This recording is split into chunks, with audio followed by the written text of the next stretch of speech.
Welcome to episode 4 of Talking Smack. Episode 4, A New Hope. Oh, God. A New Hope with a fun topic where we're going to talk about our worst, least favorite, whatever terminology you want to use, movies we have seen. We were supposed to try and go see Kingsman, but I'm poor and Alex didn't have time today, so... Yes, I have poor time management skills. Which is what you want in a podcast partner. Exactly. So we're going to do a theme episode, but we've always start with our news. Very first thing we're going to talk about, it's not a Talking Smack episode if we don't talk Star Wars, apparently. Ooh. And episode 8 is in the can. That's fantastic. That means that they actually might finish it on time. That memeans it's done. It is on time.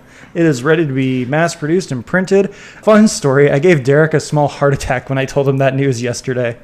I guess he's never heard the news in the can. Or the phrase in the can, which for those of you that don't know is an old-timey Hollywood phrase when film was actually film and not digital. And it was light sensitive, so they would literally put it in a can and transport the film that way. Because otherwise it would be exposed to UV lights and the film would be ruined. People might remember something similar if they go into their grandparents' closet and they find these things that were like digital cameras or their phones, but they have this weird flap on the back which you can open, and there's this little tiny thing which is film that you then put in a little tiny can and you would take to this thing's called a drugstore, and you would hand it to the dude over the counter, and in 4 to 7 months he would then hand it back to you. 4 to 7 months. Oh, slight exaggeration. Until Walgreens came out with the 1 hour photo, then everyone's like, hell yes! Yes, which led to that wonderful Robin Williams film where he was worried about slight color miscalculations. And that was in his dark period. That was a good movie. Really weird. What but was good. The other? Was that the Christopher Nolan one, or Christopher Nolan one? No, with that was Al Pacino. That was Insomnia with Al Pacino. That's right. Yeah. Okay. Little fun tangent there, talking about Star Wars, starting to talk about Robin Williams' dark period. Don't know how those two connect, but we got there. It's quite all right. What we do now know is that because Star Wars Episode 8 is finished, that means someone out there has access to hack and leak it for us. You have 2 months. Please don't disappoint us. We do not. Oh, God. We do not advocate hacking. We do not advocate or endorse piracy on this podcast. The views and expressions said by the guests on this podcast do not reflect the primary host of this show, me, Josh. So, Alex, thanks for your time, and thanks for everyone for listening for the 3 minutes and 30 seconds we've been going. I can't carry this thing by myself. We'll just edit that part out. Or, no, it's staying. We have plausible deniability. We don't know any hackers. My face hurts now. I needed that. But yes, very exciting. Episode 8 is in the can. Ironically, it is in the can before Justice League is, and Justice League comes out pretty much a month before Episode 8 comes out. Oh, that's right. But moving on to Mark Cassidy of comicbookmovie.com reported that M. Night Shyamalan and his Unbreakable/Split sequel Glass will be returning Samuel L. Jackson, Bruce Willis, and James McAvoy, the 3 leads from their respective movies. And they're also going to be bringing back the young actor who played Bruce Willis's son, as well as the actress who played Bruce Willis's wife in Unbreakable for Glass. I'm honestly very curious about this movie, and I want this movie to be made. As much as people bash on Shyamalan for kind of losing his way as a filmmaker, Glass is everything I want out of Shyamalan right now. I want a sequel to Unbreakable, which Split kind of was, and I want follow-up, because if it's being called Glass, that implies that something's going on with Mr. Glass, Samuel L. Jackson's character, and they have a great Xavier Magneto dynamic to them. This is probably the first thing I've been excited to get out of M. Night Shyamalan in a while, and that he has somehow kind of like tricked the studios into allowing him to finish out a trilogy that he's off and on mentioned for the last 14 years is really fantastic news, and that he is going to try to merge. He's going to try to merge the world that was Unbreakable, which is very grounded, very intriguing. That there's a few people who have opposite ends of the spectrums of powers, like because that's what Bruce Willis was. He was just the unbreakable man who was incredibly strong, and then you have Samuel L. Jackson's character, Mr. Glass, who is literally as fragile as glass, and that's why he's confined to a wheelchair. How they're going to merge the two worlds with, that's for some reason Bruce Willis is still floating out there, and there's McAvoy's 23 personalities. If you've seen Split, definitely some kind of supernatural powers, because at one point he takes a shotgun to the chest and gets up and seems to be doing quite well at the end of the movie. It's going to be an interesting merging. He says that he's been thinking about this for all these years, and that this is it. He just wants to make this little trilogy of his own, what he feels is his own superhero world, and that's fantastic. Glass is due out in 2019, so that means filming's going to have to start soonish, like January, February, maybe even March, depending on how long they plan on the movie being, and then post-production, then whenever they plan on releasing it, which I would expect either second quarter 2019 or first quarter 2019 or third quarter 2019. I don't think they're going to release in that summer blockbuster hit, especially in 2019 when you've got the Avengers 4 coming out. I think there's another. We talked about this last week. Wonder Woman might be getting bumped somewhere in there. You've got Captain Marvel at the beginning of the year. There's a lot of stuff coming out in 2019, so I think that's probably going to be a September, October release. Yeah, that sounds like a good sweet spot for it. Just it's not supposed to be a very big budget movie. He said he's not even going to get the money that they gave him for Unbreakable, but he's getting a lot more money than he got for Split, which I think he said it was around a $10 million film. So somewhere between 10 and 70. Which is a nice little area for him to play in. Yeah, it helps keep him in check, and it helps keep him what should happen, not where can we go with this money. Exactly. So it'll be a very nice closing out for Shyamalan as far as this universe goes. Personally, I'd like to revisit the Signs universe. I don't know. Is Signs popular? I have so many different friends who have mixed feelings about that movie. Personally, I enjoy it. But I think that's largely because, like I discussed with Scotty, aliens freak the crap out of me. So that movie just was very tense for me because I have a nightmare at least once a year about aliens coming, and we see the flying saucer, and all of a sudden just the world goes crazier than it is already. And it just freaks me out what could happen. Like, are they going to come in peace, or are they going to War of the Worlds us? Are they going to Signs us? What are they going to do? No, I know Signs was a big hit at the box office because I was kind of continuing his streak of just, hitting out of the park movie after movie, when he had 3 or 4 in a row that were, I think, made $200 million or more. But I know it seems to be that it's diminished in terms of relevance, which is a little unfortunate because I just rewatched it earlier this year, late last year, and I was really impressed by how he kind of set things up, and how he just ratcheted up the tension. Of course, the actual reveal that they're kind of just weird long men was kind of disappointing, and the whole baseball swing at the end thing never worked for me ever. I think that was a big part of what people did not like about the movie, was all these little threads coming together to help save the family. But again, it wasn't. It was literally about the family. It wasn't about the invasion of Earth. That was just background noise. It was about how is this family going to survive this invasion? The swing away Meryl is a little over the top. Yeah.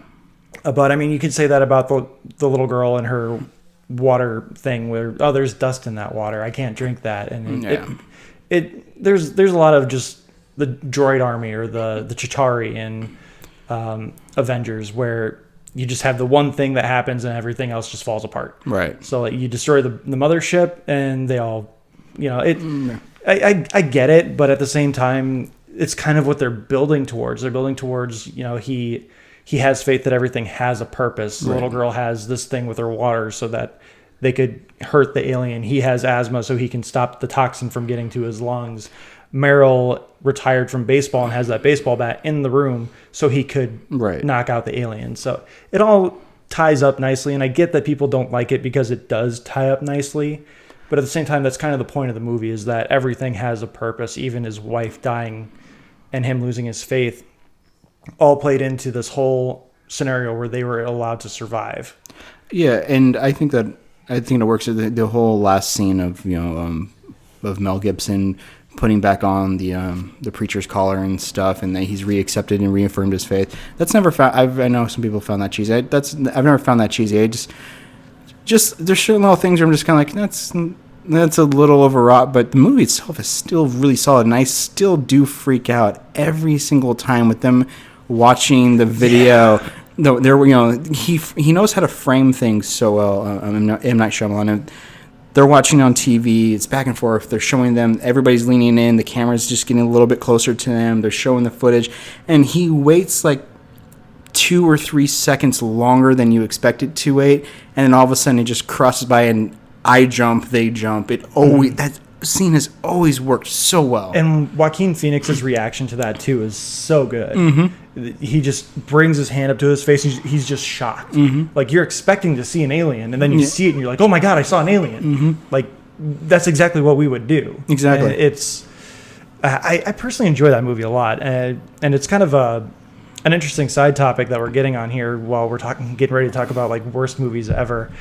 I honestly haven't seen Lady in the Water. I don't plan on seeing it, but I know that kind of was the beginning of the end for Shyamalan. I'm not sure if that's on your list. We haven't really discussed our lists prior, so we're going into these cold. No, The Village didn't work for me. I kind of liked the twist at the end of The Village. Kind of really hated it, but Lady in the Water it just feels indulgent and not in a good way. That he was at a point of his career where he could kind of see that things were starting to turn against him a little bit, but he just wanted to go after like this little passion project of this fairy tale he would tell his daughters when they would to put them to sleep, and that's what it felt like. It felt like you're telling a story to a 5-year-old that logically makes no sense, and it just doesn't work. But no, Lady in the Water is not one of the worst things I've ever seen. Certainly not. The Village is one half of a really good thriller, and then it gets kind of out of hand by just completely getting rid of all the supernatural in it. Yeah. And I think that's what bummed a lot of people out about it, is the fact that there was literally nothing supernatural about that movie. That's the entire crux of the promotional stuff that we saw. And again, for the first half of that movie, there's these monsters that come, mm-hmm. and you get these great visuals of the red cloaks and the yellow cloaks and all this, and then it pulls a little bit of an Alien, where you think like, oh yeah, Joaquin Phoenix is going to be the hero, and then all of a sudden it becomes blind Bryce Dallas Howard, right? And you're getting this really great moment, and you get the scene of her and the monster in the woods, which is super tense, mm-hmm. and then you find out it's Adrian Brody. Mm-hmm. And then you're like, oh man, what's going on here? And then they kind of reveal everything, right. And it loses its luster after that, which I think that might have been the end of Act 2, maybe. I forget. I haven't seen The Village in a long time, but I think The Village is a very strong start, and they collapse at the finish line. Oh, certainly.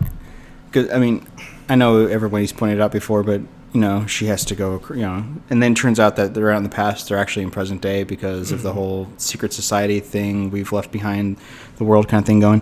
And I just keep thinking to myself, because she eventually goes out and they give her like a list of medicines to request for, I forget who's sick.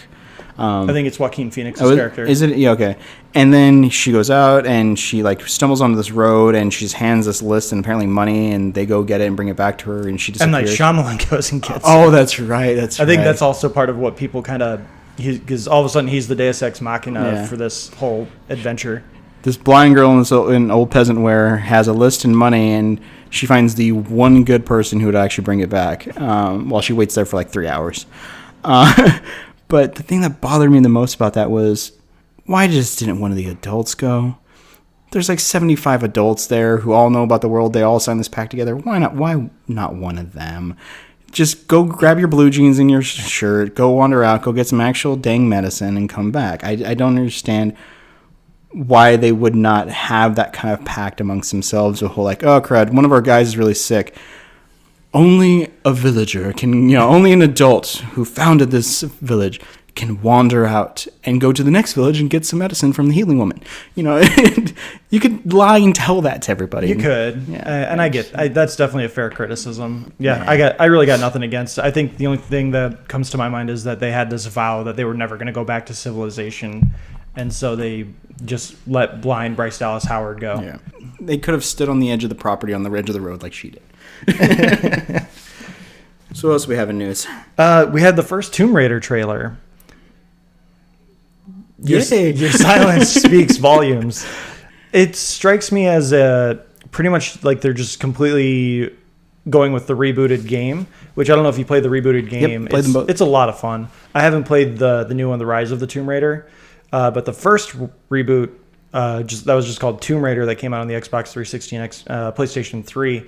That was a lot of fun, especially it made dying fun. It made dying interesting, because if you've never played it, basically imagine the worst way you can die in a Tomb Raider game, or like as a treasure seeker. Pillars falling on you, getting impaled by spikes. They show you that. If you like, Laura drowns, she gets impaled, she gets shot. And they like go into they show you every way you can die in this game. If you die in that moment, they show you the full thing. It's not just like God of War where it just says you're dead. Yeah. I've played both. I played both of them, and they're one of the few games I actually made a point to 100% them, just because I enjoyed that world, and I enjoyed the game mechanics. I enjoyed some of the ways that they mixed in supernatural and stuff. I do actually really am a fan of the deaths, because I looked it up, and those were all motion captured by the voice actress, and she called them death days, because they would just go in and they'd be like, here's like 100 deaths we're going to do to you today, and she would have to motion capture it, which my favorite one is still from the first one, and it's in the trailer where like she's running across a wing of an airplane and she ends up falling into the water, which happens in the first game. And if you don't do the timing sequence right to ride down the waterfall and get thrown into the pool at the end, you end up being thrown onto part of the plane's wreckage, and like and they show her impaled with like the chest and like the mouth and like part of the rigging. And I'm like, that's just disgusting. Oh, I killed Laura. Dang it. And then they start back over. And I was sitting there going, that's really disturbing. And then it turns out she had to motion capture that. Yeah, they did a lot with that game. Crystal Dynamics is the company that made the game. Square is the company that produced it. Yeah, it's a lot of fun. It looks like they're kind of bleeding a little bit of Rise of the Tomb Raider, largely because in the first game you had Laura, who was seeking out this island looking for like whatever her father's legacy basically would be, and she ends up in like the Japanese Bermuda Triangle. Her ship crashes, which is an amazing opening cutscene. I think it's in the trailer, the first announcement trailer for that game too, where her ship just like splits in half and she's falling to the depths, and she ends up just like somehow breaking out of her would-be tomb in this boat, and then she ends up on shore, and she's just like, where the hell am I? My only gripe as far as the new movie goes is I'm not 100% sold on Alicia Vikander. I'm not sure if it's Alicia or Alicia. I think it's Alicia. Mm-hmm. I've heard it pronounced both ways. I'm going to continue to call it Alicia until I see her say Alicia. Yeah, I'm not 100% sold on her as Laura, largely because I am very much in love with the motion capture and voice actress who did the first Tomb Raider. But I think they brought in Alicia Vikander because she is kind of becoming a name in Hollywood. She was in Ex Machina, and she's been in a couple of other things. I think she won an Academy Award recently. I think she won Best Supporting Actress. I believe it's for lead actress. I think it was Supporting Actress for Ex Machina. No, I think it was this year's Oscars. Was it? Oh. Yeah, I don't think she was nominated for Ex Machina. She's an up and coming name. She's kind of like a different Brie Larson, or a British Brie Larson, if you will. I think she's going to be the new name in Hollywood, and I don't know. I'm just not 100% sold on her as Laura. She has the look. There's just something about her that I'm not a huge fan of. Oscar winner 2016, Best Performance by an Actress in a Supporting Role for The Danish Girl, 2015. Oh, The Danish Girl. That's right. I forgot she was in that. Yep. So I was right. You were wrong. Yeah. Point me. Yeah. But yeah, thoughts on the trailer? What bothered me a little bit about the trailer, which I am slightly excited by, because I was just watching it going like, I did that. I did that. Ooh, I did that too. I remember that. But then I scaled back and went, oh yeah, that's right. I did that. I died doing that, because if you're playing video games, you project yourself. You're the antagonist. Mm-hmm. You're the one making the choices. Protagonist. Sorry, protagonist, correct. And you're the one who's making the choices, who's investing 10 to 20 hours in a video game, depending on which kind of game it is. And I certainly did invest that amount of time in both of them. Because, like I said, I 100%ed them and just really enjoyed them. And I really enjoy her name is Camilla Luddington, mm-hmm. who's the voice motion capture artist for those the two most recent games, and is going to be for the third one as well. And so seeing Alicia Vikander, they don't really look alike, which kind of bothered me. I mean, they have a similar body type. Yeah, but I mean, there's a behind the scenes thing that we shared on our Facebook page, which please go and like us on Facebook. There's a thing we shared on our Facebook page with the behind the scenes with Alicia Vikander, like doing her workouts, and she got ripped. Oh yeah, no. I rewatched the trailer after my wife said, "Oh, they're making your video games into a movie," and I went, "Yes, so they are." And so I watched it a second time, and there was a few times where like you could see she's really ripped. I mean, she's not quite Terminator 2. Sarah Connor ripped. I can't remember the actress's name. I feel terrible. Linda Hamilton? Thank you. She's not Linda Hamilton ripped. Who was coming back for Terminator 6? 6? Yes. 6, actually. Yes. She'll be coming back in Terminator 6. Arnold Schwarzenegger confirmed they're going to ignore Terminator Genesis completely and make their own. Sounds like a good plan. I don't know. I mean, I rewatched and I was like, okay, she definitely did work out. She does have a ripped physique, which Lara Croft really needs to be shooting the bows, leaping over stuff, climbing, free climbing, all the things she's done. The fighting guys, as is required apparently by these games now, because you can't find a T-Rex anymore. Yes. Yeah, I don't know if it was just the cutting it the way of the trailer or the framing that they used on her. I just kept thinking that's a really nice video game render, but they got the face wrong. There's one really bad Uncanny Valley moment in the trailer where she falls off a log into the river, which the river sequence in the video game is awesome. Mm-hmm. I think that was probably my favorite place to die. She falls in, and she just falls in. Like, she just disappears into the water. Even in a roaring rapid like that, you're going to make a splash. Yeah. And there's no splash whatsoever. And it just that just bothered me. Like, oh, that's where she fell into the padding, and they just kind of decided not to render a splash. Okay. Was kind of excited to see, I think it was Nick Frost at the end who was giving her the guns.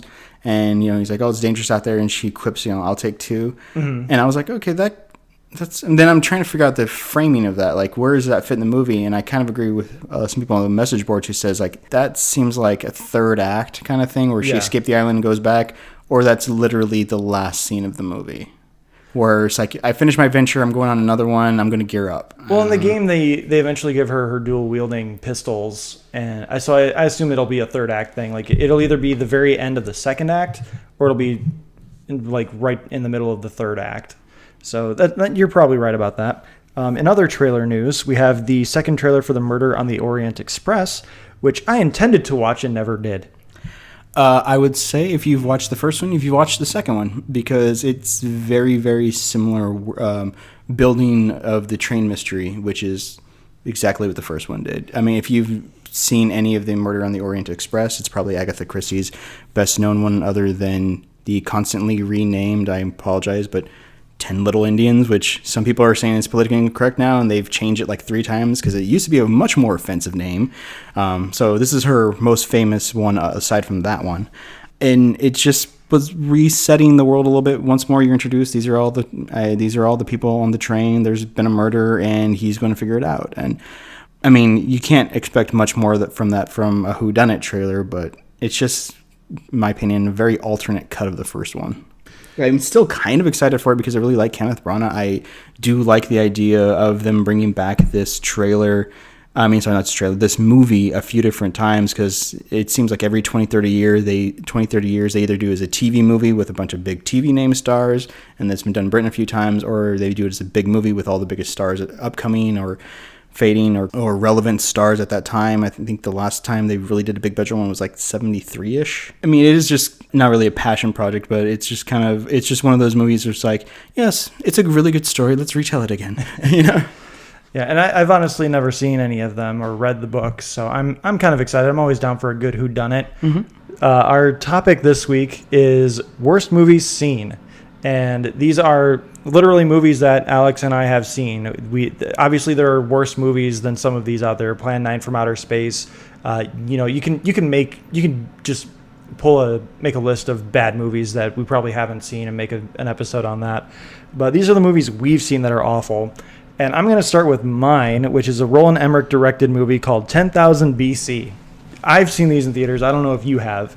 10,000 BC, directed by Roland Emmerich, stars Stephen Strait as Mallet. Of course. Which I found out through IMDb that Mallet is Dallet. I'm sorry. Dallet. D''Leh, which is held backwards, which I believe they said in German, or means hero in German. And Roland Emmerich's like, that's my hero's name. I'm going to make it Dallet. And it also starred possibly Alicia Vikander of her time, Camilla Bell. I remember when she was supposed to be a thing. Yes, I do.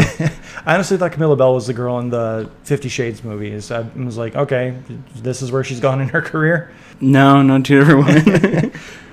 So 10,000 BC essentially centers around a caveman who has the love of his life kidnapped by the Egyptians. And it's about his journey across the wastelands of the Ice Age to get to ancient Egypt, where the pyramids have been built, and so is the Sphinx, and it is just bad. I honestly can barely remember this movie. I remember I wrote a review for it for my college newspaper, and for a placeholder caption for the image that we had, the editor just put 10,000 BC is a piece of shit movie you shouldn't see, and he forgot to change it, so he published it with that caption. Ouch. Oh, that's rough. It was so great. I don't think we got disqualified or even were reprimanded. But, oh my God, 10,000 BC was just so bad. It has an 8% on Rotten Tomatoes. I meant to grab the IMDb ratings as well, but I forgot about that and I ran out of time. But yeah, I honestly barely remember even the conflict of this movie besides Dallet has to go get his lover from the Egyptians, and I believe the Egyptians are all white as well. If I remember correctly, because I did, it would seem like the kind of movie that I would love to watch in theaters because it's so bad.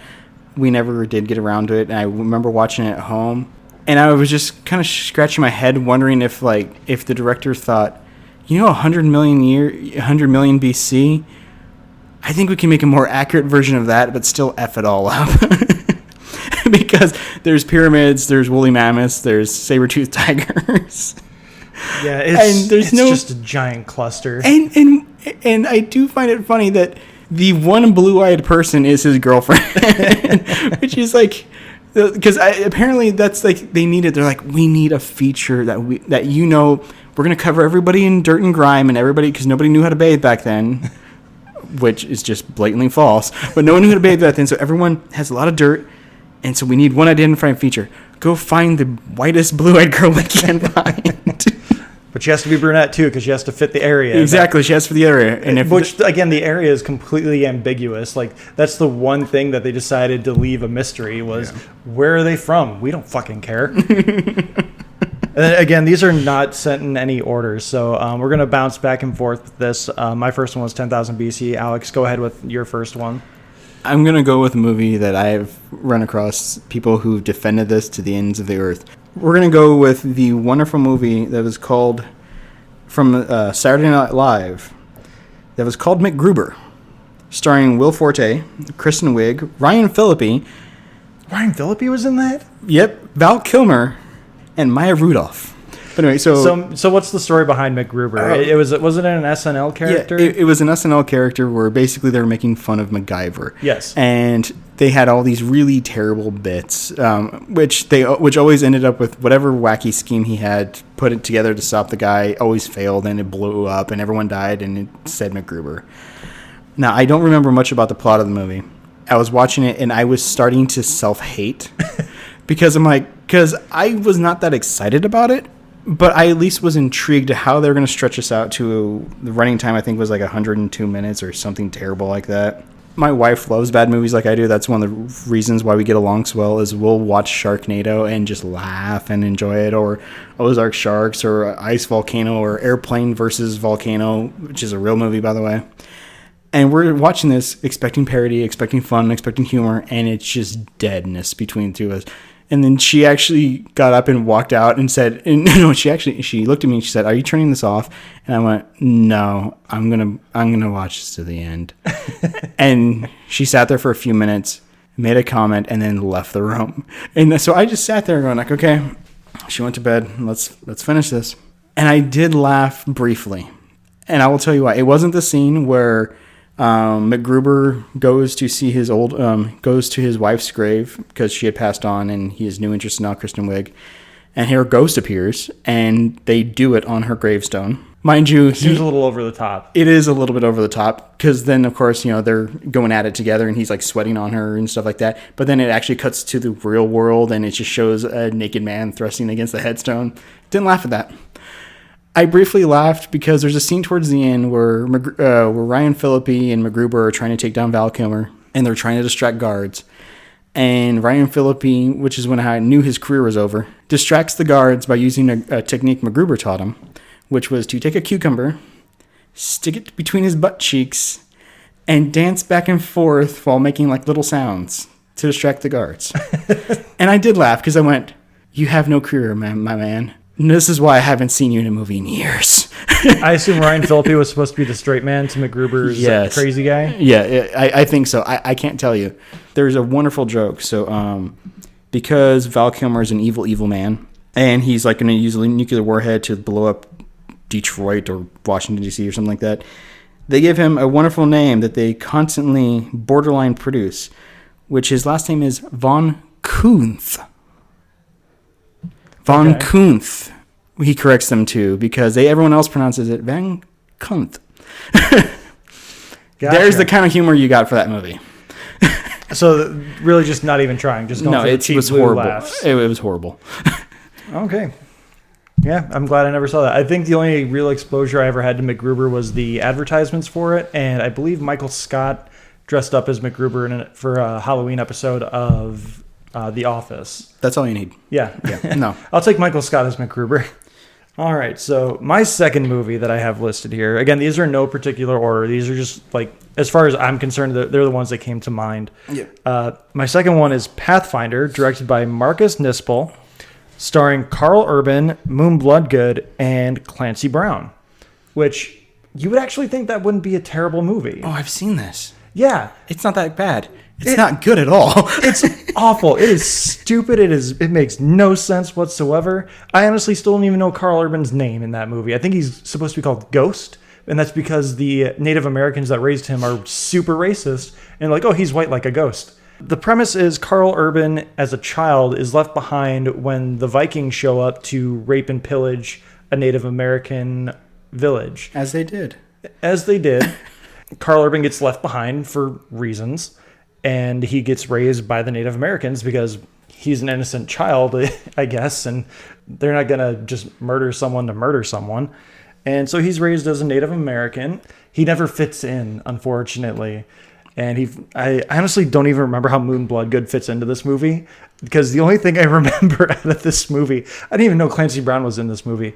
The only thing I remember is that his like silent sidekick, who my friends and I who went and saw this movie, I think we named him Sideshow Bob because he literally was just there to die.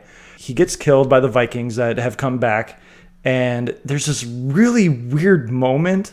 The musical score of the movie changes from this somber classical music where Carl Urban's character just gets really pissed off, and all of a sudden you just hear this vroom guitar riff. And we're like, what the fuck was that? It sounded like a motorcycle revving up, and we're like, it's Sideshow Bob driving his motorcycle off into the sunset. Is just like I honestly don't even remember how the movie ended. I remember there was an avalanche where they used stock footage from a Discovery Channel documentary. Oh, wow. You could tell because the film stock is so much worse than the actual film of the movie. So you Wow. could tell they couldn't even afford computer generation for this thing, and it just It was so bad. Like it wasn't even it was forgettable bad, but at the same time I walked out, I was just like, that was one of the worst pieces of shit I've ever seen. And this has a 11% rating on Rotten Tomatoes. Oh, of course it does. For my number 2 pick, I'm going to go with... See, what I consider like a worst movie is not a movie that is mistakenly bad, like Plan 9 from Outer Space. You know, they were trying. Or, you know, the Sharknado movies where they're trying... They're intentionally making a bad but movie. They're making it fun bad. Yeah. They're not... Yeah, it's a fun bad. Or you can tell they have passion, they just don't have money. I'm going with a movie that had money, had a very talented director, and I know so many people who love this movie. But every time I hear it mentioned or every time that it comes up, I just get this unnatural rage to myself because I don't Sounds like me and Boba Fett. We're not having that discussion again. Not yet. I swear to God, if he shows up in 8, I'm going to be pissed. I'm going to be so happy. I hate you. So Scott Pilgrim versus the World. Our first controversial pick. I can tell you exactly why I hate the movie. One, it's not that Michael Cera is one of the worst actors in the world, even though he's like 45 now. He better be Jesse Eisenberg in Molly's Game. And I can tell that there's things I'm supposed to be enjoying there. Like I enjoy Chris Evans being a bad boy skater guy, and I enjoy some of the X's, and I enjoy some of the I enjoy the way that the director who Edgar Wright, thank you. I enjoy the way Edgar Wright knows how to shoot a movie. He knows how to add these little tricks. He adds all these intricacies. He likes a fun script. You can see it in Shaun of the Dead. You can see it in Hot Fuzz. I've heard people say Baby Driver's good, but whatever. The World's End, he did it as well with a big reveal at the end of that movie. So he's very good at mixing things, putting his passion and creativity into it. The girl he's pining after, Roma or whatever her name is. Ramona. The girl he's pining after, she always just says my evil exes, and that, you know, the whole like, you were dated a girl once kind of thing. You know, I was like, oh, and she just says, I only ever said exes now, and my ex-boyfriends. And there's little things I enjoy, and some of the comic book elements, you can tell that he pulled certain things from panels because I saw them lined up, and the video game references. But I just kept sitting there going, why the hell do I care about this guy? Why do I care about this journey? Why do I care what he's doing? Why am I not feeling some emotion? I'm not sure if it's the actor's fault that he wasn't emoting correctly or he was given bad direction about how he should be pursuing her. But I just got this overwhelming feeling that he's this selfish, prissy little puppy that wants something better than what he already has, and he doesn't deserve it. And so there's all these, you know, sparkles and money and, you know, interest on camera, and I'm just like, I don't give a crap. Because I have no reason to root for this guy. Mm-hmm. He has a girlfriend. He has a decent life. But now he's chasing the shiny thing. And for some reason, to get his confidence, to win her back, he has to kick these guys' ass, which admittedly they're fun battles. There's no reason for me to like you. There's nothing wrong with your previous girlfriend. You not even express that you're unhappy with her. That there's something fundamentally wrong with your guys' relationship. You just saw a redheaded girl and went, I want that. And if there would have been some kind of like emotional conflict, they would have like made some reason as to why they're breaking up or why he's doing this. And it doesn't even seem that Ramona, why Ramona has any interest in him other than he's fighting her exes. Like I never got there was an engagement or chemistry between them other than, okay, if you kick all these guys, you know, all my exes' butts, we can sleep together. It's like, do you just walk around handing business cards to say this? Why are you doing this? And it did nothing for me. And I hated that. I can totally understand that. Scott in the movie is kind of an irredeemable asswad. But to answer your last criticism, he like Ramona isn't even actually like engaged in any kind of relationship with him. It's because he's pursuing her that the exes are going after him to make sure he is worthy of dating her. Oh, was that what supposed to be the point was? Yeah. Okay, that's kind of creepy now because now she's not interested, but the exes are beating him up to prove he's good enough. Well, they're beating him up to prove that he's not good enough. Okay. Because they have this little league of ex-boyfriends that's put together by an ex-girlfriend. Yes, the League of Exes. I apologize. that have been put together, and it's an entertaining movie. I enjoy it. Scott is kind of an irredeemable asswad. I think that was one of the last good honest trailers that Screen Junkies ever did, was making fun of Scott Pilgrim, because they did point out that he's a whiny little selfish punk who doesn't deserve anything. Right. And but again, the shiny visuals and the script and like the fun little things, like where he asks his roommate, do you know what sucks, as he's spelling out sucks on the refrigerator, and his roommate says what, and he goes everything, and he flips the 8 over on its side. Yeah. Like there's fun little visuals like that, and I think that's kind of what distracts people from Scott's actual personality, and why he's kind of an irredeemable douchebag. Yeah, I mean, there's things I liked about it, and I found it, Chris Evans engaging. I found all the little twists and turns, and and some of the writing was just brilliant. I was completely lost after like minute 15 or 16, where I realized there's no reason to root for him. And then I was more spending most of it wondering where his girlfriend was. I'm like, did he actually break up with her? I think he broke up with her. Why did he break up with her? What is the excuse? Is he going to end up back with her? I swear to God, if this movie ends up with him being back with her and she takes him back, no, you will not. But whatever. There's so many great little actors that showed up in this movie, though. You've got Kieran Culkin, who I think is a very underrated Culkin. Yeah. You also have Aubrey Plaza, who shows up. Mm-hmm.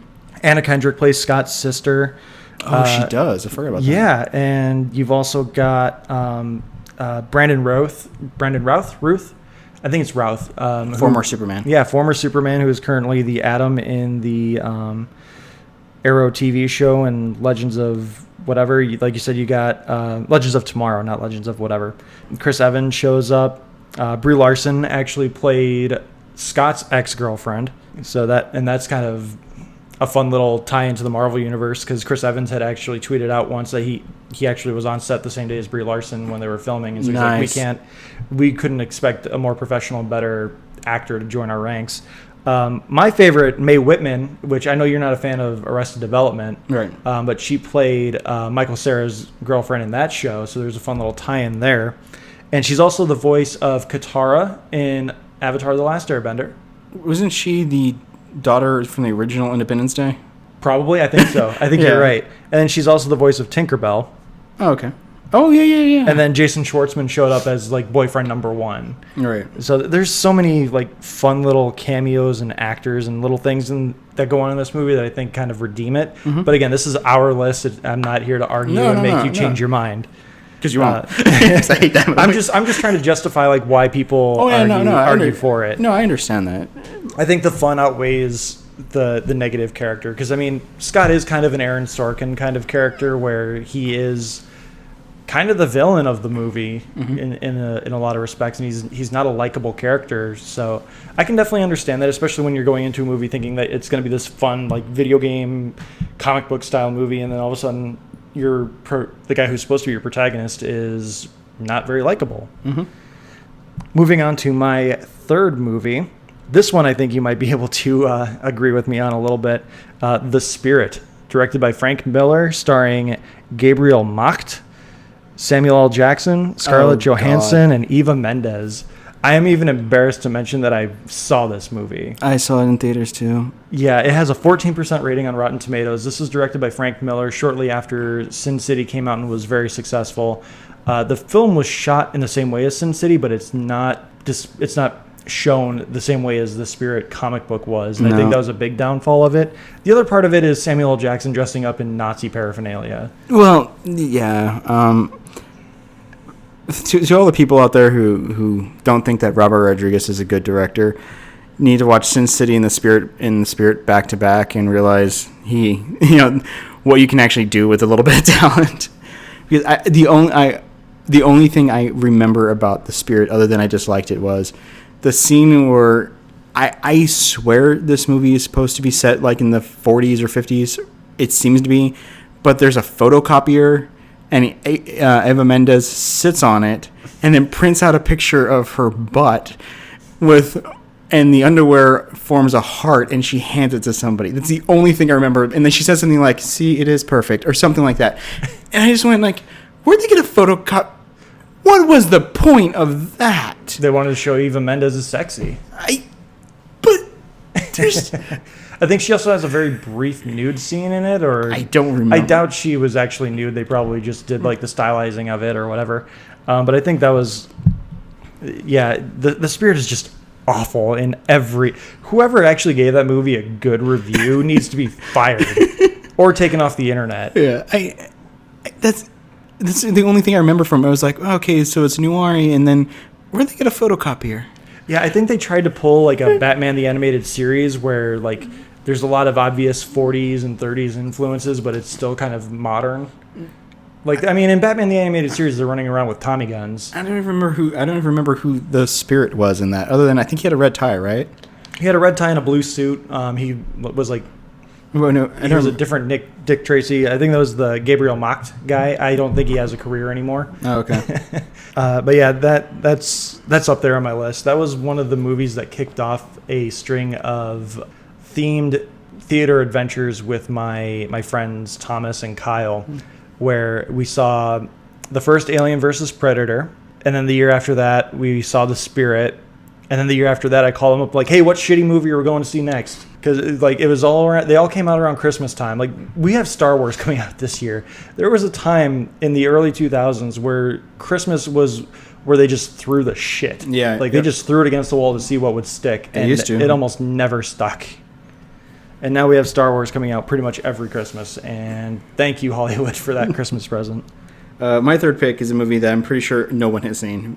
There was a time where I was really into binging horror movies, and so we just go down to the library and get it, and I'd be given a bunch of movies. And so I saw this movie.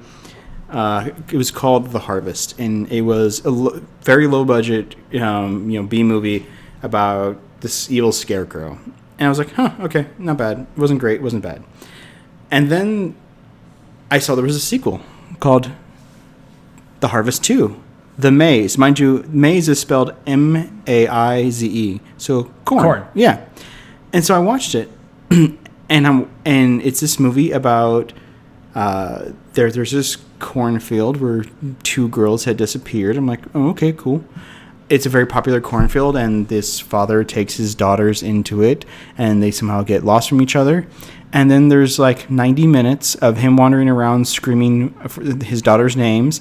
For some reason, there's really bad smoke as fog blown at his face while he's walking around, and there's pictures of puddles, and then they do some day for night, which is a terrible way to shoot. The whole like you shoot in the middle of the day but tint it blue so it's nighttime. And then there's lights that are up and around the maze, that you think you could get out because there's these giant spotlights to light up the maze at night. But he can't, and his daughters are missing, and they're being attacked by the spirit of the other girls who had died there. I don't remember how it ends. I just pretty sure it ends with love overcomes or something like that. Now, if you've listened to that little diatribe and you've went, where's the scarecrow murdering people? That's my question. Because it turns out the maze is actually not related at all to Dark Harvest. The reason why they named it Dark Harvest 2, The Maze, is because Dark Harvest had sold well on... Kids, there's these things called VHS. On VHS and DVD, and branded it there so it would sell better. And I didn't find this out, of course, until I went to the Google and wondered what the hell happened. And it was a production company decision to do this. And I was like, I hate everything. I felt betrayed. I felt lied to. I felt ashamed. Why would Hollywood do this to me? Why would Hollywood do this to me? And I just found out earlier that it has a sequel. Mind you, it's not Dark Harvest 3, The Maze 2. It's The Maze 2. Forever Yours. And I'm tempted to actually see if this movie is as bad as... But it was just there's no one popular in it. There's no one amusing in it. There's like it's this low budget company. I looked it up. I've looked it up, and these actors have like done bit parts in a bunch of B movies no one's ever seen before. But I was just felt so lied to and so betrayed. I kept waiting for the scarecrow to come back, or like is this some kind of like thing where the scarecrow has been dead and now comes back and kind of like resurrects? Is it something where someone is killing so many little children to bring up the scarecrow back to life or something? No, No. It's something wishy-washy. Father wandering around shouting for his daughters, and nobody can help him because apparently they're in a different part of the maze than everybody else. Whatever. Is it a corn maze? Yes, it's a corn maze, but it's called. It's a maze? Yes, but it's called the maze. Wow. Yeah, it was terrible. Okay, so my penultimate movie that I have on my list here I would hate is... that word. Huh? Ever since it started getting put up on review sites of the penultimate episode of this season, I'm just like, I hate this word. Especially when they put, what is it, for the third to last, which, the antepenultimate or whatever. Yeah. I was like, come on, guys. They're just trying. So my second to last video, whatever, on this list is a somewhat of a sequel, a little known movie called Elektra, which is a spin-off of the Ben Affleck Daredevil movie from the early 2000s, which in Daredevil, spoiler alert, Elektra is stabbed very unconvincingly and uncanny valleyed through the stomach, and she dies. Daredevil has a very emotional funeral for her where some Evanescence plays. He ends up fighting Bullseye and doesn't kill him because he's not the bad guy. Daredevil is actually an okay movie. Elektra, where they bring her back and all of a sudden she has OCD, and she's like living off in the middle of nowhere trying to just be a mild-mannered assassin or something. Starring Jennifer Garner. I honestly forgot to write down who directed this movie. I didn't care enough to look. Starring Jennifer Garner. And of all people, you may not recognize the name, Kari Hiroyuki Tagawa, who is a very famous, I believe, Japanese actor. He played Shang Tsung in the Mortal Kombat movie. That's where I know him from. Yes. He's been in a bunch of other things. He's also in The Man in the High Castle on Amazon Prime. I honestly love him in pretty much anything.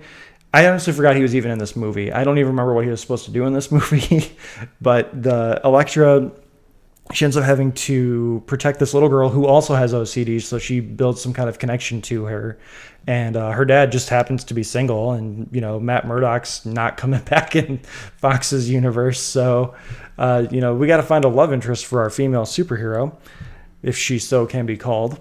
She ends up defending this little girl for some reasons against the Hand. They just introduced so many awful villains in this movie. I don't even remember what villains they introduced. I just remember one guy was like walking around in one of those white tank top, and he's like balancing a coin on his finger, like, look at me. And it was, who thought that was a good idea? Who thought that this guy would be a good villain? I balance coins on my fingers. I'm menacing. Like, that's the only thing I really remember from that movie besides Jennifer Garner's Elektra looking at the little girl saying, "You count steps too?" My only vague memories of this film is when I watched Daredevil and it back to back. Like, I don't know, it's like 70 years ago. Who showed it back to back? No, I watched. Oh, you watched them. I watched them back to back. Wow, you're a glutton for punishment. Was this after you watched Maze? I just remember watching them back to back, and I remember going like, "Wow, Marvel is never going to get it together." Little did I know Iron Man was coming out soon. Well, that was Fox. Yeah. And this was like at least 5 years before Iron Man came out. Yeah. So I mean, this was all Fox trying to just franchise everything that they could with the Marvel properties that they had bought. Obviously, they had success with X-Men and X-Men 2. I don't think X-Men 3 had come out by that point. Yeah, Fox really doesn't know what they're doing with their non-X-Men properties. I argue that they don't even know what they're doing with their X-Men properties. Elektra is on my list of worst movies ever. The director's name is Rob Bowman. He did a bunch of TV show. He's a TV show director. Like, he did some X-Files, Lone Gunmen, Mantis, other stuff. And then he got his big break with Reign of Fire, that Kristen Bell, Matthew McConaughey, dragons fighting helicopter movie from like the 2000s. Oh yeah. That's a fun bad movie. Yeah. He then was based on the strength Kristen of that. Bell was in that? Christian Bell was, yeah. Oh, Christian Bale. I heard Kristen Bell. Oh, no, sorry, I Christian Bale. I thought she was doing Veronica Mars and stuff at that time. Based on the strength of that, he was given Elektra. And based on the strength of that, he then directed 28 episodes of Castle. enjoyed Castle. Oh no, I'm just saying like they went That's where like his career went. bad. Go I back loved Mantis. Mantis was another fun bad show. Oh yeah. I never saw the final season, but I guess the final season just went really off the rails. Mm-hmm. Speaking of going off the rails, your second to last worst movie ever. You have to go back to the late 90s when Robert Rodriguez was still a thing, and I personally am a fan of him. He did a little movie called Spy Kids, which I absolutely loved. Which it still blows my mind that he did Spy Kids. Yes, he wrote and directed the whole thing, and that's where my first exposure to Alan Cumming was, who eventually became Nightcrawler in X-Men 2, and then he's done like The Good Wife and some other stuff. Mm-hmm. But I first experienced him from that, and because he was a character called Floop, and Floop was this big TV show character where he had his own little world and it was CGI, but of course he was actually secretly evil, and he sang one of my favorite little songs, which I'm not going to sing because copyright. But he sings this adorable little song, and I would sing it to myself and my sisters, and I would watch it over and over. And Spy Kids 2 was kind of good. Steve Buscemi was the bad guy, and it was about going to his island, and he had all these and he could control all the animals and dinosaurs on the island from this little machine he had. It was very cute. And then they came with Spy Kids 3, so of course I was there with my sisters, and we went and watched it, and I walked out of it wondering what the hell's wrong with my life. Because for some reason Spy Kids 3 is Spy Kids 3D. So you had to get on the little red and blue glasses. Sylvester Stallone was the bad guy for some reason, and the movie itself was, the Spy Kids worked because you had Junie and his sister. Where's Junie, the sister? Anyways, you had the two kids, the older sister and the younger brother. But the third movie starts with, after having defeated these bad guys, what happens next? His sister retires, and he becomes a gumshoe, and he's 8 or 10 or something like that. And he's like a gumshoe, and he's investigating this stuff. He's moved out of his parents' house already, and then he has to go into the place where his sister was last seen, an interactive video game world. And it's these really bad late 90s, early 2000s opinion on what a video game is and how it works, because no one's ever made it to level 5, even after 12 hours of playing the game. I don't get it. It didn't do anything for me. Sylvester Stallone, playing off of he actually has split his personalities into a bunch of different little clones of himself, so he can talk to himself about how to make the game harder and how to dominate the world. The 3D is just terrible. It's a bunch of stuff literally being thrown at your face and punching you in the face. And I was just like, what happened? Why does this exist? Why couldn't you get the two little kids to play together for a third movie in a row? Where's Antonio Banderas? Where's Carla Gugino, who is their parents from the first two movies? Why aren't they in this movie more? Of course, everybody does show up at the end, and the power of love, blah, blah, blah, blah, blah, blah, they win. And Ricardo Montalban shows up, which is fantastic because he has a wheelchair that has rockets and stuff on it. And so, but I'm watching this movie and with my sisters, and we're wearing these stupid, horrible, crappy cardboard glasses, going, "That's the 95th thing to punch us in the face, and this is not engaging. You obviously did not have a story to tell. You just looked at your kids and went, that's how you play video games, huh? Okay." Give me 95 minutes and a budget. I can do this. Full disclosure, I, for some reason, always get Spy Kids 3 mixed up with Shark Boy and Lava Girl. Oh, that was even worse and came out a few years later. And 2, because I did not know that Robert Rodriguez had directed the Spy Kids trilogy, my mind connected little dots, and Alexa, I believe it's Pena Vergara, or Vega, Pena Vega, was the sister in those movies. Yes. It was super awkward on the internet because guys started just drooling over her. But she played a role in Machete Kills. Oh, are you thinking what I'm thinking? I have no idea. Which is how awkward it was to watch that and realize it was the little girl from those movies. Yes, and the internet was drooling over her, and it's kind of like what happened with Emma Watson growing up on Harry Potter, where just the internet was just waiting for her to turn 18. It was like the Olsen twins 18 countdown calendar all over again. The internet is a weird and gross place. Seeing the way the internet was just reacting to her being grown up was just awkward, because it's I watched those movies with my nieces and nephews. I just see a little girl, yeah, she's filled out. I'm too old for her. Well, the funny thing is, her actual age, she's only like 3 or 4 years younger than me. But I remember watching Spy Kids, and then she disappeared. And then I went and watched Machete Kills in theaters because I love those movies. And so I went and watched it in theaters, and I was like, she looks familiar. But then again, she also looks like my sisters because my sisters are about 10 years younger than me, and my sisters look significantly more Hispanic than I am, than I look. And so I was just like, this kind of looks like my sisters. And I'm like, huh. And when Machete Kills came out, I think the actress was maybe like 22 or 23 or something like that, because it was a few years back, and she's like 29 now. I was like, why? Who? And then she turned around and she's wearing assless chaps, and I went, what the? Because it had all clicked in my head. And I'm like, she looks like this Spy Kids girl. Yeah, she would be. Oh my God. And then I was just revulsed. I was just like, oh, and Robert Rodriguez, you were at her wedding. You gave her away. Why are you putting her? What is wrong with you? It's like Michael Bay making Megan Fox's character Michaela Baines, which leads me into my last movie, Transformers Revenge of the Fallen.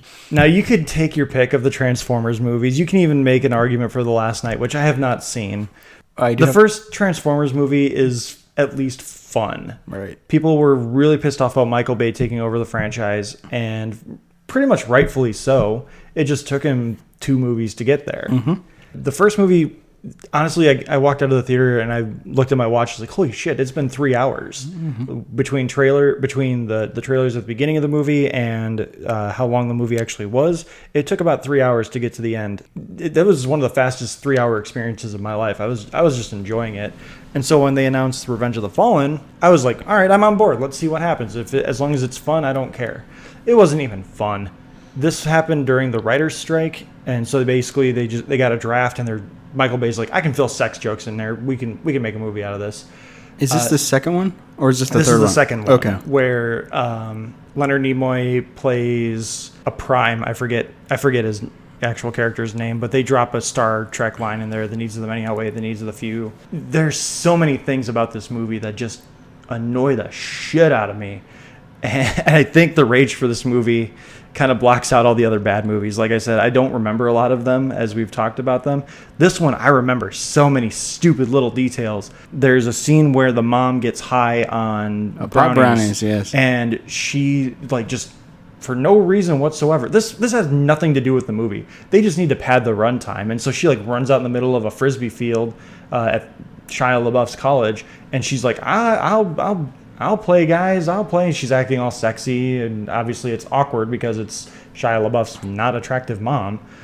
And all of a sudden, his dad shows up and tackles her, and she just immediately flips a switch, and she goes, "I'll do anything for an A." Oh my God, I remember that. Just like, oh my God, dude, that's not even funny. The masturbation joke in the first movie wasn't funny. Then there's also the whole kitten calendar thing where Shia LaBeouf has the thing implanted in his brain because something. Oh yeah. Reasons, and he's just freaking out about his roommate's kitten calendars and kitten calendar. There's the SpongeBob bot that ends up humping Megan Fox's leg. There's just so many bad things in this movie, and then the icing on the cake for me every time this movie. I don't even try to watch this movie, but it seems like the universe hates me. And anytime this movie is on and I'm clicking through the channels, it's on the same part every damn time. It's where John Turturro is talking to the Coast Guard or someone, and he's just I'm standing between the robot's testicles.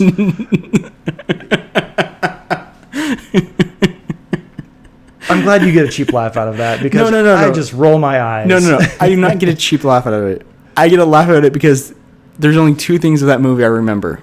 That horrible scene where he's like, where are you? Because it's climbing up a pyramid, isn't it? Yeah, they're at one of the Great Pyramids of Giza. And this is also after Shia LaBeouf has gone to Transformers Heaven and found out that he is a Prime. Of course. Now he has the MacGuffin that can bring back Optimus Prime. Right. I think Optimus Prime dies in this one, or did he die in the third one?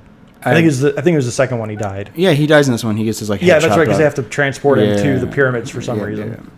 Yeah, and only a prime can kill a prime, and now he's like a super prime. There's only really two things I remember out of that. One is that movie, that scene. No, actually remember three things. Three, when they're getting chased in a cars, one of them's a Saturn Astra, which I have one. So I was like, hey, it's an Astra, and then he gets chopped in half, and I'm like, oh, that's sad. You don't want to buy the shitty car. Well, of course not, because, they need a better GM You car. want the Camaro. Exactly. The other thing is, the plan of the Decepticons, apparently, is to create Transformers, cover them in an exoskeleton, have them infiltrate college, to go to college with Witwicky. That's the part that I actually forgot to mention. And on the off chance that he's willing to leave Megan Fox, have a hyper-aggressive girl, I think they were roommates or supposed to be roommates or whatever, go into his room and start forcefully raping him. Yes. While he complains that she tastes like motor oil. God, that movie. And then, of course, it turns out she's like, people were complaining about Optimus Prime in Transformer, what is this, the fifth one with the last night, where that breaks continuity because Prime becomes, spoiler alert, Prime becomes good again when he, quote-unquote, hears Bumblebee's voice for the first time since they were on Cybertron, right. Which is not true because Bumblebee speaks at the end of the first one. Right. The whole idea of Transformers is they're robots in disguise. They can only become vehicles, and they can only become objects that are about the same size as they are. That's why we have little RC SpongeBob bot that humps Megan Fox's leg. Right. And all of a sudden they can create human-like things. They can make a little human Transformer. No, that kind of completely breaks the concept of Transformers. And then they never went back again. They never referenced it again. She like chased him, and then there's and then now I'm remembering because then there's a really bad scene where like she's like blowing stuff up, and they hide like in a library, and it's Michael Bay holding on their faces as he tries to apologize to her and he didn't even like it, and they're arguing with each other while they're getting blown up, and it's supposed to be kind of cute thing that he's apologizing to Megan Fox about. Wasn't making out with her, I swear, I didn't know who she was. She stuck her metal tongue down my throat, and it's like, oh, it's supposed to be cute and endearing, but it's obviously unscripted, and Megan Fox's reactions are just kind of like, I'm kind of mad. Yeah, she's just deadpan.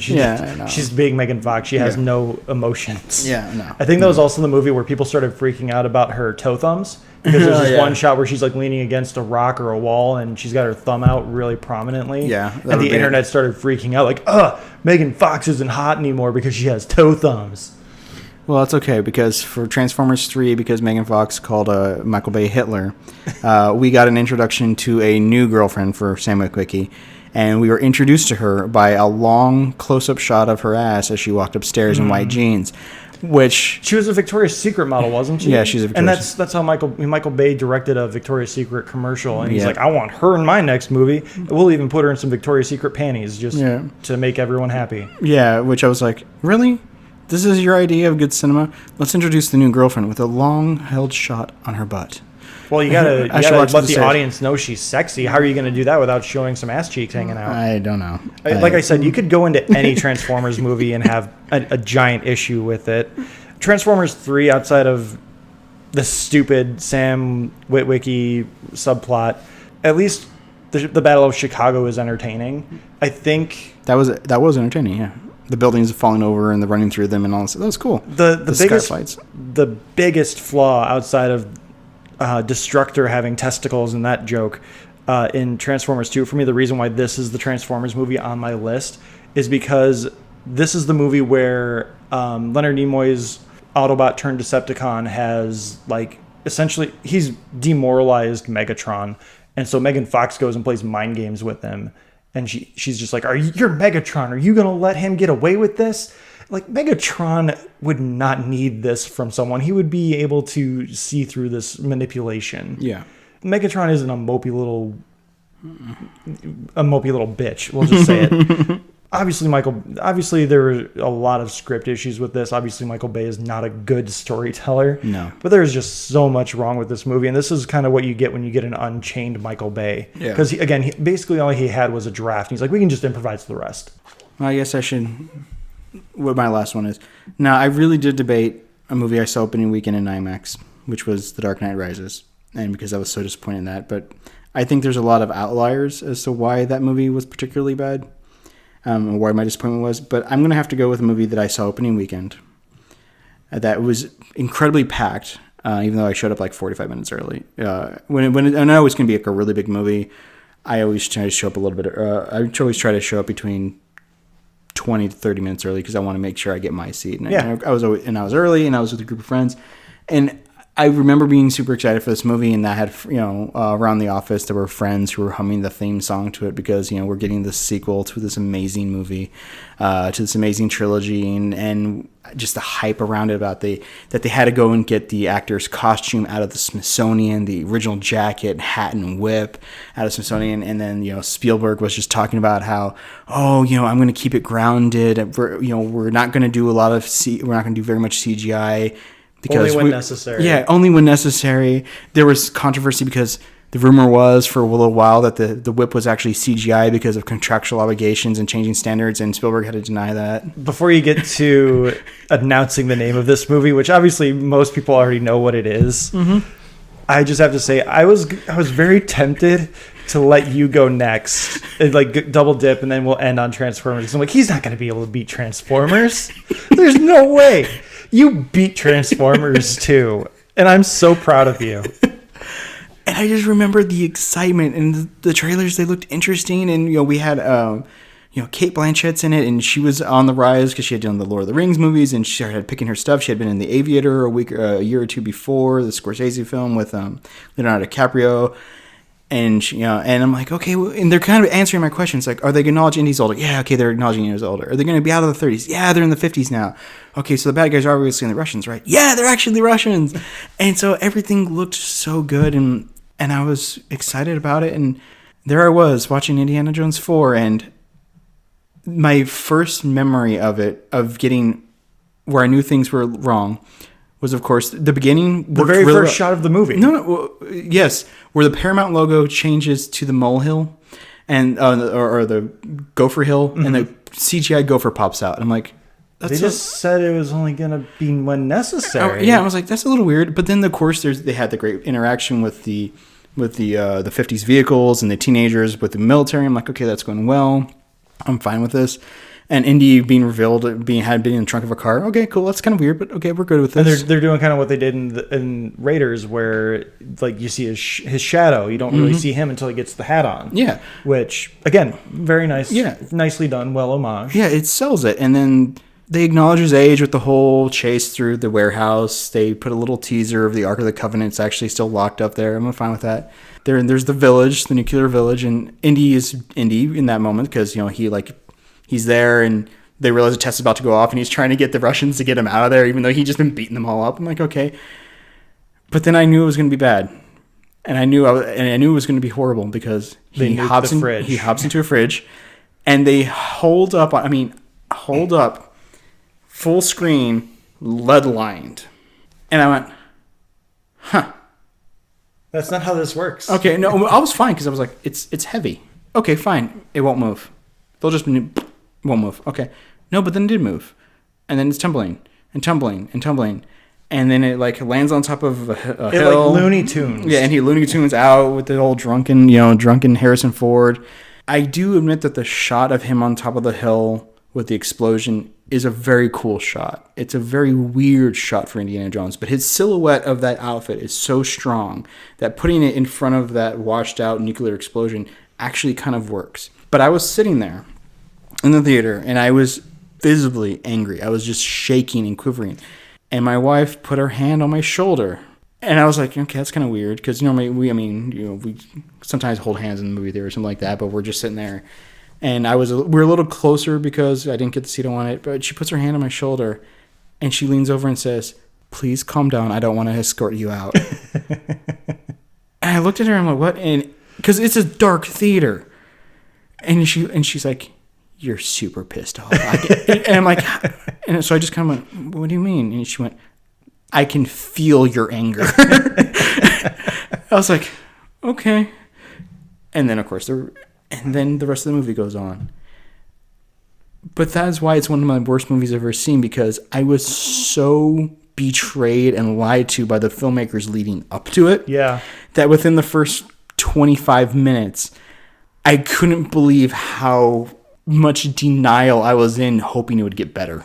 Because then I'm like, okay, I'm gonna calm down. I can't leave. I have my wife. I have some friends here with me. We also had this big group. Okay, cool. Let's see what goes on, and then it just goes on, and everybody's seeing this movie. I mean, it made $800-something million, and the joke about how they made a great Indiana Jones trilogy, and for some reason on the Blu-ray they throw in a fan film. There's all these great jokes about it. Like, oh, it's so nice. We get 3 movies and a coaster. There's these wonderful things, but here's the thing about it is like I have a little brother. My mom had me very young, and so my little brother is like 23 years younger than me. I think he just turned 10. And we were talking about Indiana Jones last time he was actually out here to visit us. And we were talking about this and stuff and going back and forth. And he kept saying that there's a fourth. And somehow evolved the fourth movie. And I looked at him and I went, they only made 3. And he went, no, there's 4. I've seen 4. And I went, no, there's only 3. There's Indiana Jones, which was renamed. There's Raiders of the Lost Ark, which was renamed Indiana Jones and the Raiders of the Lost Ark. There's Indiana Jones and Temple of Doom. There's Indiana Jones and the Last Crusade. They didn't make a 4th one. He was, no, there's a 4th one. It's called The Kingdom of the Crystal Skull. I'm like, no, I'm pretty sure I would have watched that. Yeah, outside of the context of this conversation, I refuse to acknowledge that movie because it is so bad. The only reason I saw this movie in theaters was because my buddy Thomas was going off to boot camp, I believe, or he had come back from boot camp and he was getting deployed. And he basically just gave us the military guilt trip. I'm off to war. You must go see this with me. Pretty much. My buddy Matt went and saw it with us. We had heard internet rumors at that point that it was aliens. And we were just like, they wouldn't put in aliens in Indiana Jones. I know Spielberg has a fetish for aliens, but they wouldn't do that to Indy. We get into the first 5 minutes and remember reading on Superhero Hype that Steven Spielberg was on record as saying, we'll only use CGI and green screen and everything when necessary. And that groundhog pops up out of the ground. And I'm just sitting there thinking, that's not necessary. And then the rest of the movie happens and I just go, this isn't necessary. There's a lot of reasons why this movie. I mean, there's a common thread in our last 2 movies here too. Oh. His name is Shia LaBeouf. Shia LaBeouf. He did not even Steven this one. No, I mean we could rehash like where it went wrong. I mean, there's always the rumor that the Frank Darabont script was a much stronger script, but Lucas threw out like parts of it because he didn't like it, and there's a bunch of little things here and there, but. Most of the reason that I'm just disappointed in the movie is that I feel just betrayed. It's just a betrayal of they couldn't keep the continuity quite right. They couldn't make the look and feel of the movie continue on because I think the first 3 films are filmed within 7 years, and you still do have technological growth. There was still the advent of there's a little bit of CGI things here and there and stuff like that of stuff coming along, but. I mean, even if they just, went like a no CGI policy, we're doing this all on camera, I mean, that wouldn't have saved the film. It was just a bad script to begin with. Gosh dang lead line, zoom up. Yeah, nuking the fridge is the new jumping the shark. Indiana Jones Raiders to Last Crusade came out from 1981 to 1989. 8 years, okay. Oh, and they killed Sean Connery. I forgot about that. Yeah, well, I mean, he's retired, so there's not much you can do. And they also killed off, what's his name? Yeah, but I believe that actor had Marcus, they killed off Marcus Brody, which, the actor, had passed on. Denholm Elliott, who played him, had passed on. But, I mean, they couldn't bring back John Rhys Davies. They couldn't bring back... They had to bring in Shia LaBeouf and make him Butch Jones. Right. I did enjoy the fact that they kind of went back. They brought back Marion and made her the love interest, and she was still very strong, very Marion. They nailed her character pretty well. Again, there's so much wrong with this movie. Cate Blanchett is basically playing Natasha from Boris and Natasha and Rocky and Bullwinkle. It's just bad all around. There's just no redeeming this movie. But the good news is that we actually are getting a 4th Indiana Jones movie rumored to release in 2020. And Harrison Ford will have successfully killed off his 3rd franchise character. Actually, if Steven Spielberg had Gull, I actually would love it if he would say that this is then he's like, we're actually titling this movie Indiana Jones 4. We shared a video on our Facebook page of Harrison Ford doing an interview with, I believe, No, that's the Mark Hamill one. Was British GQ. Harrison Ford. We have a video of Harrison Ford doing an interview with someone. The video opens with Harrison Ford saying, "The question I get asked the most is, are you planning on rebooting every successful franchise you've ever done?" And he said, "Hell yeah, I am." In my post of that, I said the proper phrasing of that, Harrison, is, "Are you planning on killing off every successful character you've ever had?" Hell yeah, he is. He said that he wanted Indy to die. He said that he wanted Harrison Ford to die after Empire. I'm Han sure Solo. Yeah, it's Harrison. He's Harrison Ford. He wanted Han Solo to die in Empire, and obviously he got his wish in The Force Awakens. And Deckard, I'm sure he wanted him to die, or at least he wasn't expecting a sequel to be made. And so I'm sure it was in his contract that if I'm coming back as Deckard, I'm dying. So spoiler alert for a movie that we haven't seen yet, Deckard's gonna die. Harrison Ford just wants to kill off all of his characters. So that way he doesn't have to work and he just gets his royalties for syndication. I'm really, really hoping, if that's true, that we get Air Force One too. Now, here's the one I would actually find interesting. What was the character's name? Clear and Present Danger, Jack Ryan, I think. Yeah, oh geez, you keep going on your thought. Jim from The Office is doing the Amazon. John Krasinski. Yeah, he's doing that as Amazon Prime series. Now, I'm really hoping, based on that interview, that they show Harrison Ford as Jack Ryan dying, and then say like 50 years ago and close up on Jim from The Office. Chris Pine was in a Jack Ryan movie. I forget the name of it, but it actually wasn't bad. Keira Knightley played his wife. It was kind of a Jack Ryan origin story, which I'm sure they were trying to make a franchise out of it. Yeah, it was actually called Jack Ryan. Was it Jack? Whoa. Yeah, it was. He made a Jack Ryan movie. No way. Written and directed by Kenneth Branagh. Oh, okay. Who was also the bad guy in the movie. Oh, I forgot about that. Yeah. It was a very forgettable movie. A little bit. It's Chris Pine, so you have that charisma, and you remember certain things, like the scene where he and Keira Knightley have together, where he's like revealing that he's actually like a secret agent. That's a good scene. I remember very distinctly Keira Knightley sitting on the couch, sitting on the bed in the hotel room, just talking about how he's been lying, and he's just like, "I'm on a mission right now. We can't really be doing this." It's a fine movie. It's fun. I think I bought it for my dad for Father's Day one year. I think Harrison Ford is planning on killing off every successful character that can be resurrected for a new movie right now. Whatever, more power to him. He's making a payday and he's killing off characters so he doesn't have to come back and work and doesn't have to have fans talk about him. I think he showed up for Star Wars Celebration this year. That was super awkward just because you could tell he did not want to be there. If the internet rumors are true, they always are. Yeah, he came back. He came back and did Star Wars 7 so that they could kill him off because he really wanted to do Indy 5. And I'm betting that he's just kicking around Disney Studios and they roll him out for Star Wars stuff. But the second that movie's in the can, he never shows up to a Disney thing again. Oh yeah, no, he'll never show up to a Disney thing, a Star Wars thing, an Indiana Jones thing. He's just gonna. I think he's still with Callista Flockhart. They'll just go and fly around in his plane until he finally crashes it and they don't walk out of it. He and Manally McBeal on their ranch in Montana or wherever it is he lives. Well, that actually lasted a lot longer than I thought it would. We appreciate you sticking through this awfulness. It seems like a great episode for a New Hope episode. Exactly. Pun, it's episode 4. Oh, dang it, that's right. You mentioned that earlier. Damn, my bad memory. Comes full circle. Yeah, we appreciate you coming along on this awful ride with us. Next week we'll probably have another themed episode just because there's nothing really happening in the next week. There's nothing really significant coming out. Kingsman will be a week old, so I don't really want to review a week old movie. Yeah, we could mention it. Yeah, we can talk about it a little bit, but that's assuming I have the time to go watch it.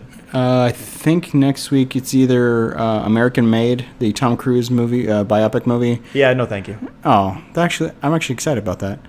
You can follow us on Facebook and YouTube, Talking Smack. Smack is spelled SMAC. Superheroes, movies, animation, comics. We haven't gotten into comics too much. Maybe that'll be something that we'll do next week. You can find us on Twitter at Talking Smack Pod, not T-Smack, that's Gmail. You can find us on Twitter at Talking Smack Pod. Smack again is SMAC. You can email us at tsmackpod if you want to send us your worst movies ever, we'll share those gladly. We enjoy the conversation. Maybe it's something we missed. But again, you can email us at tsmackpod@gmail.com. You can also follow me on Twitter at Josh_Scar. Scar is spelled Skaar. Alex isn't on a lot of social media, so we're not going to pimp out his stuff. Alex, thanks again for being on. Yep. I'm very happy to be here. Just one question. Did you get the MP3 I sent you of the new remix of the theme song? As long as it's not the dubstep. Okay, no, it isn't. This one was written by our friend Geralt. He's really good at this stuff. And with that, cue the theme music.